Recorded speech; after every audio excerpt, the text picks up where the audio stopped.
What is up, everybody? Welcome back to another edition of the Sheehan Show here on Sherdog.com. My name is Shawn Sheehan, and today I am looking ahead to PFL 9 2023. It is the playoff round that we are in the midst of here, and it's been a very, very interesting. Obviously, we all watched the card last week.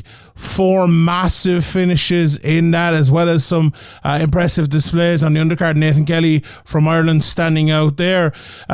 So we have some of our finalists and more will be decided upon on Wednesday night's card. So Wednesday night, it is on ESPN Plus in the States, the Zone here in Ireland, and in the UK and other places. So Wednesday night, the 23rd of August. So make sure you're in the right date for that. I suppose it's been a very interesting year. We spoke about it last week for the PFL.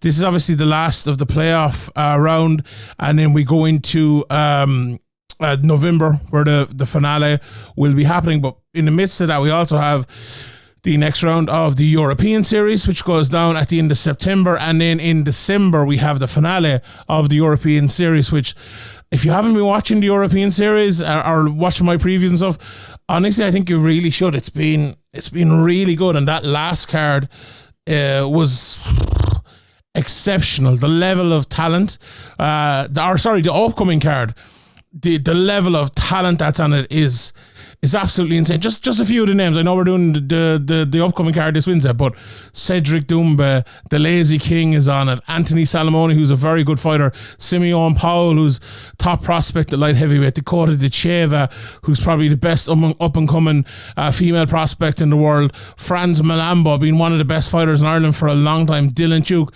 making a great comeback here. John Mitchell, just a fantastic fighter, still on his way up, only 7-8 fights into his career.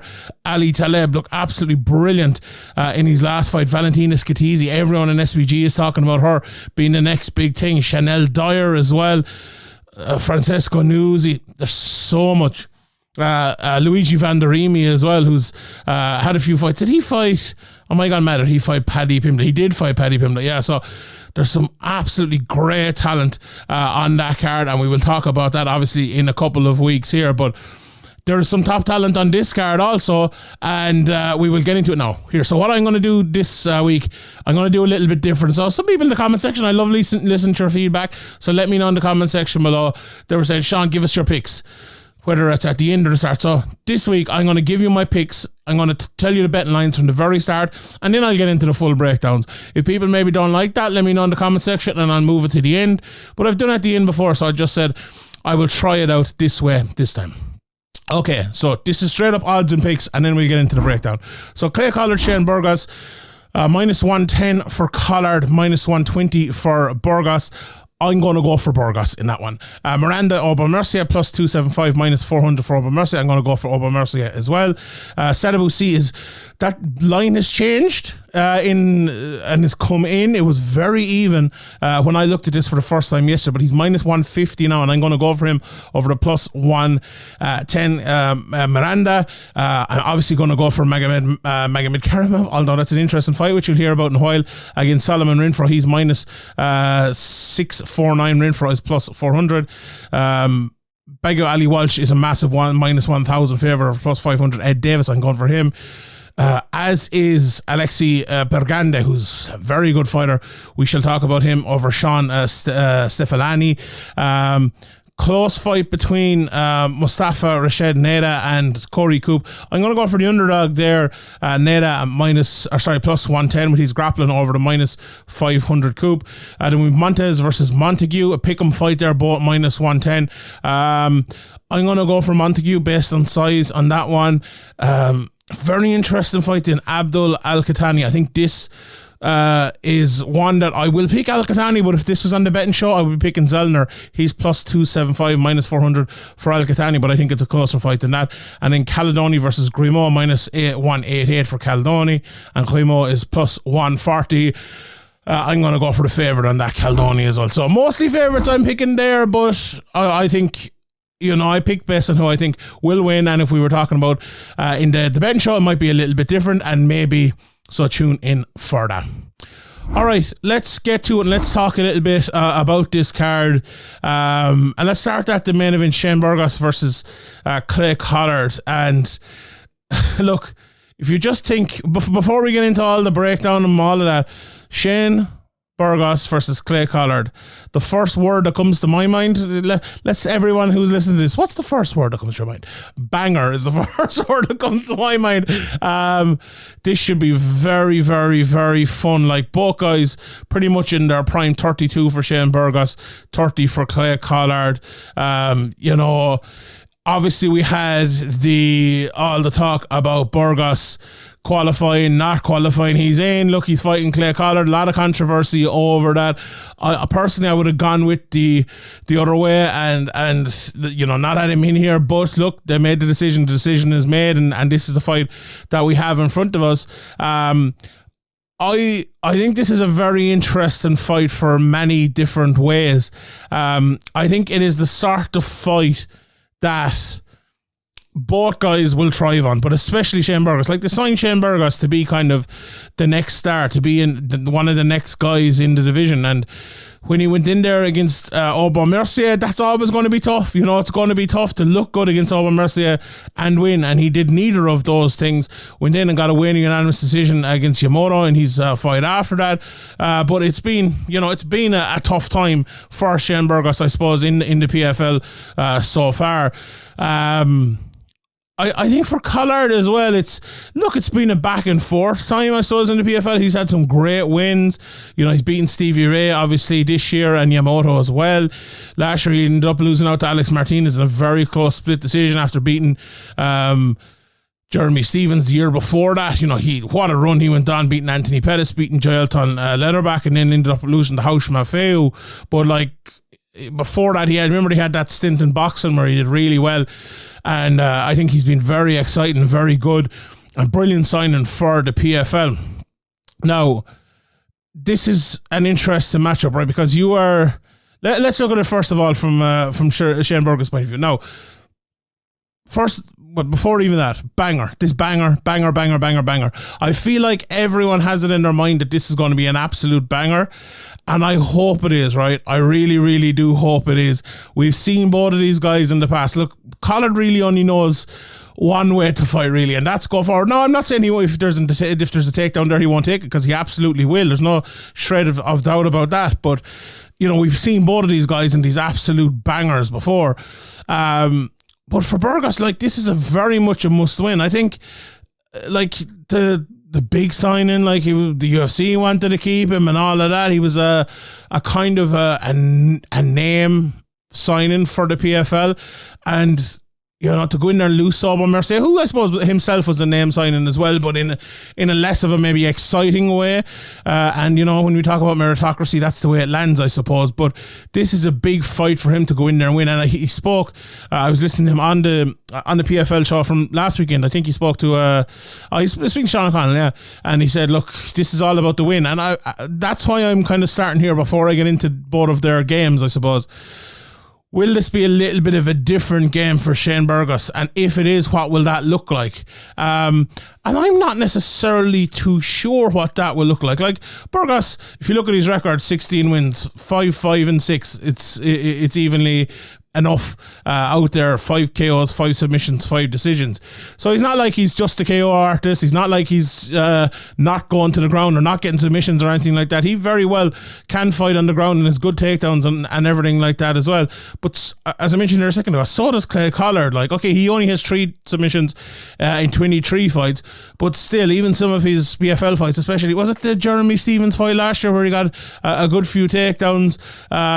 That, funnily enough, wasn't one of the fights I went back and watched, but he has gotten takedowns in his PFL time. And I remember when he came over from the boxing, everyone's like, oh, he's just going to box. And he has for most of his fights, but he has the ability to take the fight to the ground as well. And I just wonder, you know, what the game plans from both guys will be here. Like, if it will be the banger, or if it will be, like Burgos said, I need to get the win, I need to get through. There's £1 million on the line here. Let's not forget that. But that aside, I suppose, for a second, it does seem like a fight where both of them will bank on their striking being better than the other guys. And I think For Collard, I think it'll be more of a, I can kind of jab him, I can use my length, I can use, I suppose, and I know, let me just look at the heights. They're the same height, but it feels like Collard fights a little bit longer, you know, with straighter shots. I think he'll be able, be trying to be able to use that anyway. I think that's the way he's going to fight. Whereas Burgos, I think he's going to use that kind of the dip and hook to the body, hook over the top, you know, combination type of fighting inside and putting on the pressure. And when he spoke as well at the weekend, that was the type of thing he seemed to be speaking about, you know, not leaving anything behind him, putting on that pressure and trying to win the fight in that fashion. And that makes for a very interesting fight. A very, very interesting fight. Look, it's a sort of fight that could be decided if it's even enough, if there's a lot of shots being landed by, look, there's 90 seconds left in the round, someone gets a takedown and lands 7 or 8 shots of ground and pound. That's, you know, not saying late takedown wins the round here, please. Please don't misquote me or anything on that. But you know what I mean, you know? It could be that sort of fight, or it could be the sort of fight where one big knockdown decides it, or one change of stance, or one, you know, one kick to the calf decides it. You know, and what would that, like, that's basically what I described there as a war of attrition, apart from the first part of that, you know? And I wonder who can hold up to that war of attrition better. I just feel like, I don't know. I don't know. I feel like I gave Burgos as my pick, and maybe Burgos is the one who can hold up to it a little bit more. You know, Collard has been through a lot. Even though he's younger, it feels like he's a little bit older in the fight game, and he's had that addition, 13 fights as well, and all those boxing matches. Like, I think Collard can wrestle people, as I said, but does Burgos have a slight advantage? I'd say he probably does. If he can get in top, will he be able to possibly get a finish? Maybe, but I also think he'll be able to land a good share of ground and pound. Who hits harder? I would say Burgos probably hits harder, but Collard, I think, is a more technical fighter. And look, we saw what Aubin-Mercier was able to do, being a more technical now in a very different sort of way, don't get me wrong. But this is a really interesting fight. I hope, and I do think, like, I feel like I'm trying to talk myself out of this being a banger, you know, but I'm not. I do think it will be a very, very good fight, and I think it'll be won in a war of attrition. I think it'll be won by who can hold up more to the battle, who can take the better shots, who can, like, they're both going to give it, all right? They're both going to give as good as they get. Right, and it's who can take that shot. I would, like, if you were to say who has the better chin and is a better, not necessarily chin is the wrong word, but who can take more over their careers, I'd probably say Collard. But there's a point of diminishing returns with that, isn't there? You know, you saw with Rafael dos Anjos there a couple of weeks ago when he fought. When you see that graphic coming up, and you've seen it for Frankie Edgar and others before, oh, you've the most fight time inside the UFC, or, you know, obviously we're talking about PFL here now, but that is a great stat, but also a worrying stat. Like, you don't get that amount of time for free, you know? And I feel Collard hasn't shown many or any signs of this, to be honest now, but like, when you get into a fight like this, that's when it kind of does show. And it mightn't even like outwardly obviously show, but if there is a slight difference in the end, that could be it. And yeah, that's not necessarily what I'm building or basing my Burgos pick on. I think he will be able to get inside a little bit from the length of Collard. And if he can land those power shots, a few leg kicks in there as well, it's going to be hard for, I suppose, Collard to kind of to make up the scores. Like, let's say you're scoring up around and Burgos has landed 3 or 4 hard body shots and maybe a right hand over the top and a leg kick. Like, a lot of jabs and a lot of controllers, all well and good, but it's not going to win you around if that has been scored against you, you know? So that's why I'm going for Burgos mostly, but I do think it'll be that banger. And just the prices again to remind you, Collard -110, -120 for Shane Burgos. Right, the co-main event, Olivier Aubin-Mercier against Bruno Miranda. Look, I went back and I watched a bit of Miranda again, and every time I watch Miranda, I feel like I see a different fighter. You know, he went in there against Alex Martinez. I remember talking before that and saying, like, you know, Miranda he's a bit of everything, really, isn't he? He hits hard. He's a good technical fighter. When he wants to be, he can fight on the ground and stuff. One issue I think he will have, and maybe we'll see it here, is the clinch game isn't exactly amazing. His takedown defense isn't amazing. Now, Novo and Yao have always been known for getting up from the takedowns, which he is very good at. So don't get me wrong, it's not like the takedown defense is a massive issue or anything like that. But when you're fighting Aubin-Mercier and he can clinch you and possibly take you down, he's a very tough guy to get away from, to get away from, or to get him away from you. I was watching one of his fights. It was the Carson Frey fight from the Challenger series. And I was just thinking, if he takes that sort of approach against Aubin-Mercier, it might pay off for him. And what he did in that fight basically was fast pace.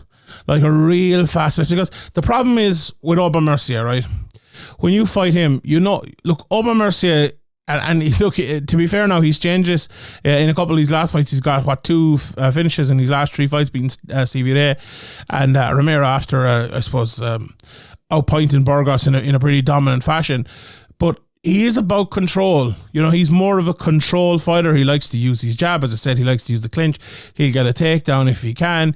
Very good defensively, and just like I was saying with the last fight, gets ahead of you, stays ahead of you type of thing. Now, if you're able to land big shots on him, maybe that's harder to do, and maybe that should be the aim of Miranda.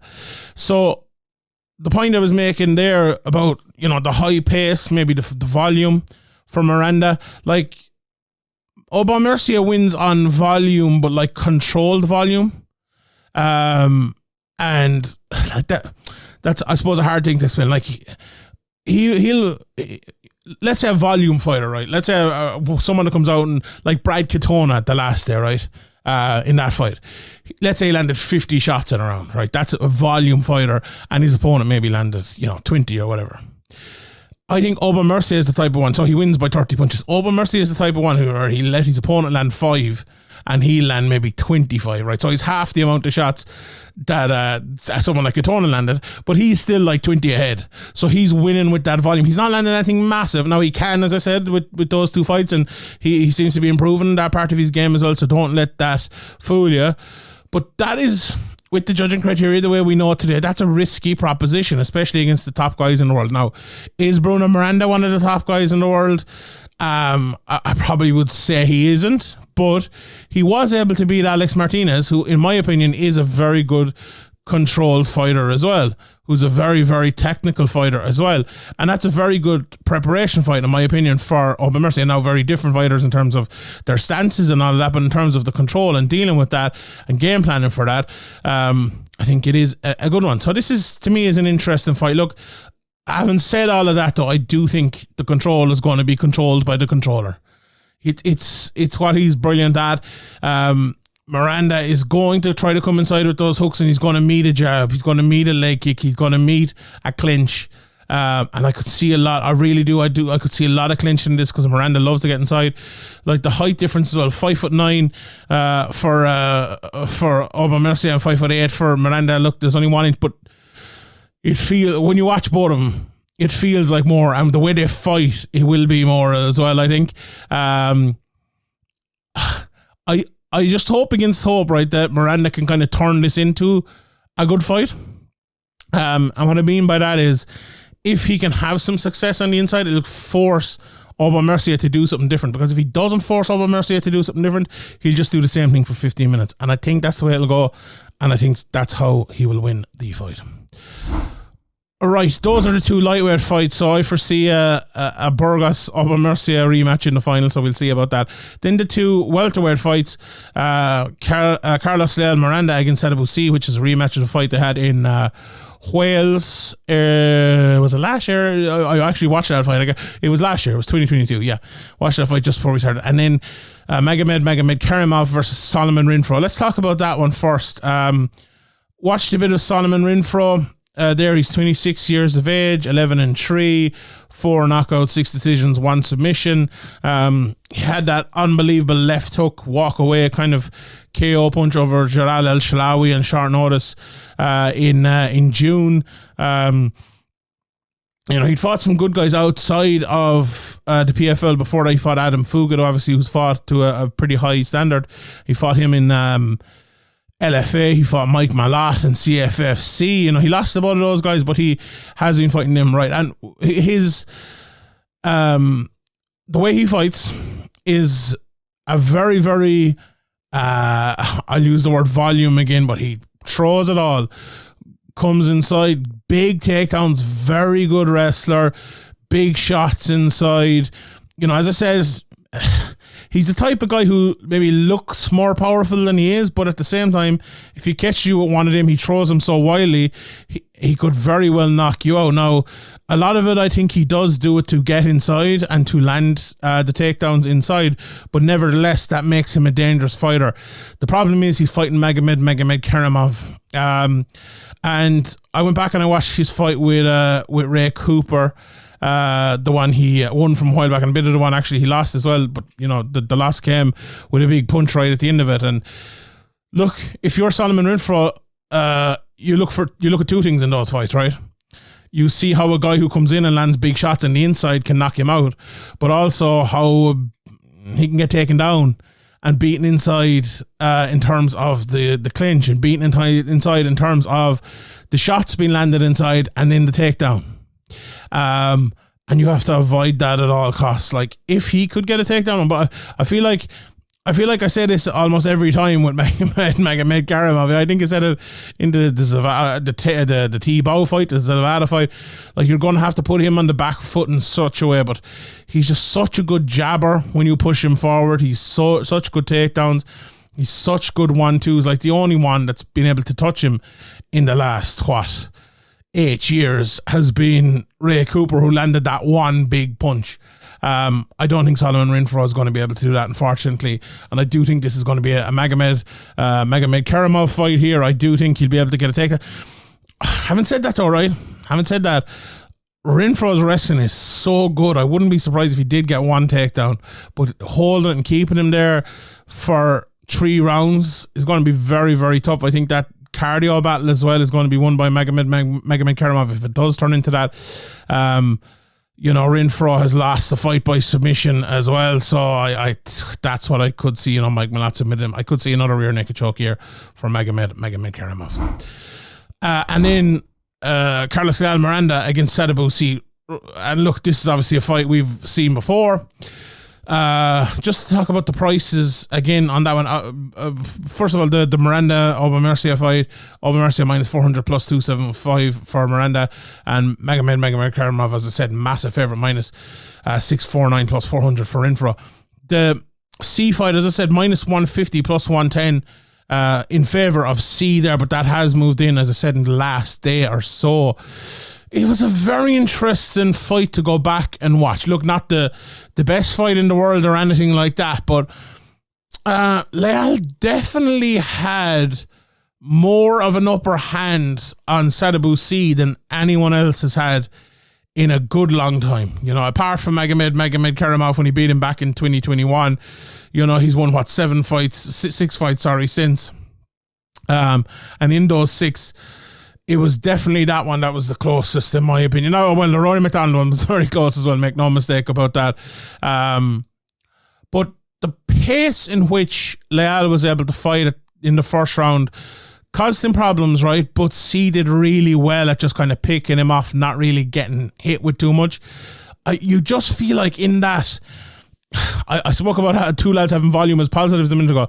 I think he might have had too much volume of that. Just pick a few shots better. But he cut off the cage really well on C, someone that almost no one else is able to do. And he did really well. The second round, he pushed him against the cage and won that round by just clinching him up and clinching him up and clinching him up. Did get a little bit tired in the third, and C was able to land more shots and did the better in that. But I expect... a very, very similar fight in here unless C can do something big. Now, he has started to get knockouts since. He knocked out Gerard Al-Shawi, knocked out Shane Mitchell. And I'm sure he'll be looking for that. I'm sure he'll be looking to make a statement here. But he isn't a foolish guy either. He is a very, very smart fighter, and that's what he's known for. And I think he will continue to be smart. but at the same time, look for that opening. And if Leal presents it, I think he will take it. I'm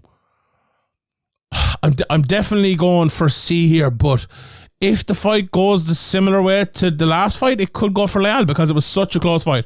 Such a close fight. I think he needs, again, cut off that cage, which is number one thing you can see. He's proven he can do that. Now what he needs to do is be more accurate with the strikes. If he could get a takedown, brilliant. If he can get the clinch, brilliant. And it feels like the clinch is the most achievable part there. Now that is going to tire him as well, so that is an issue. But like you're going to have to do that to beat someone as good as Sadibou. You're going to have to put yourself through it, and I think that's what he's going to do here. But I still don't think it's going to be enough. I think C's ability to pick him off from the back foot. I think he's added power to his game that maybe people didn't expect over the last one. He's 36 years of age, and it feels like this is his prime. So I'm going for Sadibou C in that one. Right, let's run through the rest of the fights here. Watch a bit of Ed Davis was fighting Biaggio Ali Walsh. Look, he doesn't seem like as good enough of an athlete to step up to Ali Biaggio Walsh, who obviously is the grandson of Muhammad Ali. Davis throws shots, but he's not the best boxer in the world. He gets taken down. I think Biaggio Walsh will take him down like he's done the previous opponents and probably beat him up there. On the undercard, if you're looking for someone who looks like a top prospect, Alexei Pergande, he's fighting Shawn Stefanelli. This guy looks like a top prospect. Do you know who he reminds me of a little bit? And maybe it's just because I saw him at the weekend, but Ian Gary. He's only 22 years of age. He's fighting at 145 here, but I would not at all be surprised if he ended up at 155 very, very soon. He's still growing into his body and everything like that. He's had over 30 amateur boxing fights, and he's won 2 of his 3 MMA fights so far by submission, and had a few submissions as an amateur as well. Stefanelli, very good wrestler, so it's a good test, very interesting.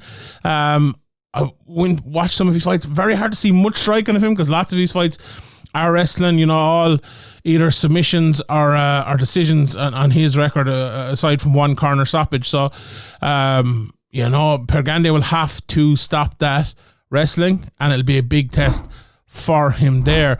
As I said, the Mostafa, Rashed, Neda, and Korey Kuppe fight is very much the boxer against the grappler, in fact, there. Maybe I said it backwards earlier on, but I fancy the grappler and Kuppe to win it. 9 submissions against Rashed Neda from Saudi Arabia. There's a couple of Saudi Arabian fighters on this. I wonder, is that anything to do with the whole Francis Ngannou thing or anything like that? The other one is Abdullah Al-Qahtani. He's fighting David Zelner, and I think that's a very, very well matched fight. Al-Qahtani at 6-1 has fought over in Brave and has fought some good guys over there. Is long and is improving. He's the type of guy, I think, when he gets to, he's 7 fights into his career. When he gets to 15 fights into his career, he could be a very good fighter. He has the length. He has that kind of body shape that I think makes for a good fighter. He can jab. You can see that there's something there in him. Zelner, I think he's tough, and he's a good challenge for someone like that, but I could see him winning, honestly, because he is good cardio and he is tough and all of that. But I do like Al-Qahtani there. And Caldone against Grimard as well. The opener there, 4-1 against 4-2. But the very interesting Abigail Montes, 4-2 against Michelle Montague, who was IMAF champion, I believe. If not champion, got to the final anyway. She is a big lady for that weight class. She in the amateurs, I suppose, Sabrina D'Souza is the best in the world, and she met her twice and ended up losing to her twice, but had many won every fight other than that. She's 3-0 now as a pro and taking on Abigail Montes, who I suppose is best known for beating Clarissa Shields, the boxer. Look, Montague, she has Kayla Harris in her corner. We see when she gets the fight to the ground, when she can throw her opponent down. Very good. All 3 of her wins so far, have been by rear naked choke. But Montes is good in the ground as well. I think it's who wins that wrestling battle will be a big factor here. I do think Montague's striking is improving, but maybe not necessarily there yet. I think the size advantage, 5'4" versus 5'9", but it's just she's bigger as well. Like, I think Montes could probably make 125, never mind 145, and that's always going to be her issue there. And I think that's why Montague will end up getting the win in this one with her wrestling and with her size. So yeah, that is it. It's an interesting card with a banger atop the card, and we could have a few fun ones underneath it as well. So I will leave it there. My name is Shawn Sheehan for Sherdog.com, and I'll see you all next time.